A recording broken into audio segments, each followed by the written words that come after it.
Hey guys, welcome back to Geek Space. Today we're going to be reviewing the whole collection of the Amazing Digital Circus figures. So without further ado, let's get right into it. So, our first figure is the star of the show, Pomni.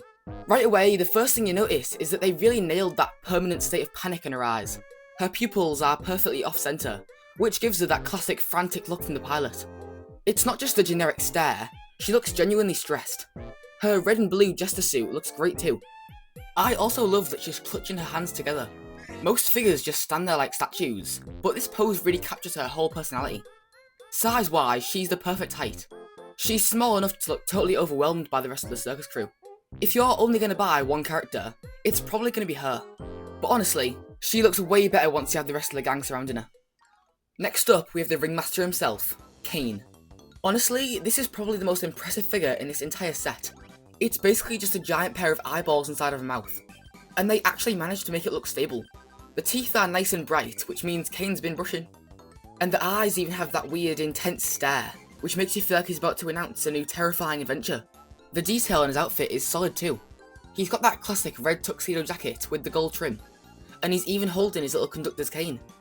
Usually with thin accessories like that, you worry about them being flimsy, but this feels pretty sturdy. He's also standing on poor little bubble. Well, after episode 8, maybe he's not so poor. But Caine is the perfect centerpiece for the collection. Even if you aren't a huge fan of his character, you can't deny that he's the coolest on the shelf. Now we've got everyone's favourite jerk, Jax. This figure perfectly captures that snarky energy Jax has. He's got that signature smug, wide grin, and those heavy eyelids that make him look like he's bored with everything going on around him. The proportions are also spot on too. He's tall and lanky, just like in the show. And they managed to get his ears to look right without making the whole thing too top heavy. The salmon coloured overalls also look great against the purple. And his pose is classic Jax. Just standing there without a care in the world. Most likely pointing over at someone else's mental breakdown. One thing I do want to talk about though is the colour. Since this figure released just after episode 2, Jax's purple is way more pastel. As the show progressed, the animation team seems to have altered the character's models a bit. And Jax's purple has got a lot darker. But it's not really a big deal, I just thought I'd mention it. But overall, he's definitely the one you put on your shelf if you want a character that stands out by just being a menace. Even if he's a total pain to the rest of the circus crew, you can't have a digital circus collection without him. Now, let's move on to Ragatha, the doll-like voice of reason for the group. The first thing I noticed was the texture on the hair. They did an awesome job of making it look like actual yarn. It's got that thick, chunky feel that really fits her ragdoll aesthetic. Her blue button eye is actually a really cool detail too. It's actually slightly raised, so it doesn't look like a flat sticker. That gives her face some nice depth. Her blue dress has the little patches and stitch marks from the show, and all the colours are really vibrant. She's standing in this very polite and welcoming pose that perfectly balances out the absolute chaos of characters like Jax or Pomni. It's like she's inviting you to the circus. She feels very solid compared to some of the thinner characters in the set, and she's a great bridge between the more human-looking characters and the total weirdos we're about to get into.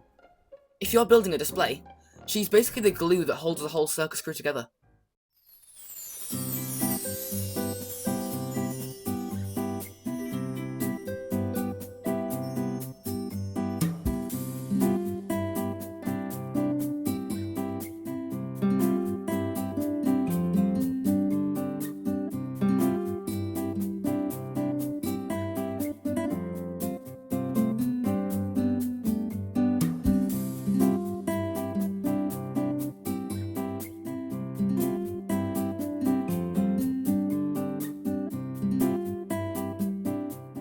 Now we're really getting into the abstract side of things with Zooble.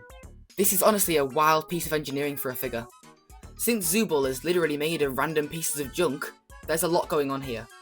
You've got the pink triangle head, the mismatched arms, and that spiral leg. The best part is how they handled the eyes. Having one looking completely different from the other really sells that I don't want to be here expression. One thing I really like is how they chose the classic first episode appearance, since Zooble obviously switches parts every episode. Also, she looks very grumpy here with a censored sign. I mean, Zooble's always been a bit of a potty mouth. It's great to see that these figures hold references to the show's humour. The colours are also super bold too. That bright yellow torso with the orange spots really pops against the blue and red limbs. Luckily though, they're not fragile because they've thickened out the limbs a little bit. It's definitely one of the most unique figures in the lineup, and it really shows off the weird, glitchy aesthetic of the digital circus. If you're a fan of the more experimental character designs, then this one's going to be one of your favourites. Then we have Gangle, and of course she's in her tragic sad mask form. Guess Jack's already got to her. This figure is actually really clever with how it handles her body. Since she's basically just a bunch of ribbons, they use these smooth twirling red loops that give her some actual volume, so she isn't just a flat piece of plastic. Still, I do think she's my least favourite of the set. Since she's kneeling, she's a lot shorter than the others, and also they've added this awkward black line between her ribbons. But I do like the way her hands are up against her face. It really sells that shy, emotional vibe she has throughout the show. However, the mask itself is the standout here. The teardrops are a nice touch, and the expression is perfectly pathetic, in the best way possible. It's got that clean white finish that contrasts really well with the bright red ribbons. Being smaller and more compact, she looks like she's trying to hide.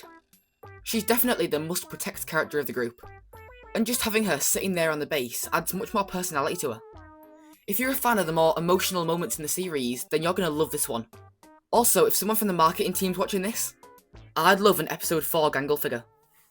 Next up is Caine, and man, he looks just as unstable as he does in the show. Also, they did such an amazing job with the design. Since Caine doesn't actually have arms, just floating hands, they had to figure out how to make that work for a physical figure. They went with this amazing workaround where his hands are actually attached to the sides of his head, like he's clutching his face in total panic. It's a genius way of keeping him accurate, while making sure he doesn't have to have clear plastic arms. However, the eyes are the best part. They're huge and bulging in different directions, which perfectly captures that insane Caine energy. The purple robe also looks really royal, with the white trim and little black spots. And the crown on top of his head is really sharp. He's definitely one of the funniest looking figures in the set. Even just sitting there on the base, he looks like he's about to start screaming about an insect collection. They need to get a bucket on this guy's head. If you want the most insane figure in the collection, then Caine is your guy. Last but definitely not least, we have the breakout star of episode 2, Gummigoo. Since he's an NPC from the Candy Canyon Kingdom, and not one of the original circus crew, he feels like a special guest in the set. The first thing you notice is the colour. That bright yellow and green really pop, and they get that gummy look down. Also, he's not edible, trust me, I tried. The pose is what really makes it though. He's doing that cool, confident hat tip that fits his rogue cowboy personality perfectly. His eyes even have that slightly hollow look to them that reminds you that he's a digital creation, not real. Yeah, it still hurts. He's a bit chunkier and feels more solid than some of the lankier characters like Jax or Zooble. Seeing him standing alongside the main cast is awesome, especially for fans like me who are rooting for him to join the circus for real. If you're a fan of Caine's crazy adventure NPCs, or are still mourning his death, then this figure is for you. In conclusion, the Amazing Digital Circus has some fantastic figures, and I still haven't gotten them all yet. I'm still waiting on one special character, but I still want to get Maid Jax and Queenie. I really hope they do a Manager Gangle, Abstracted Creature, Able, or even a Ribbit.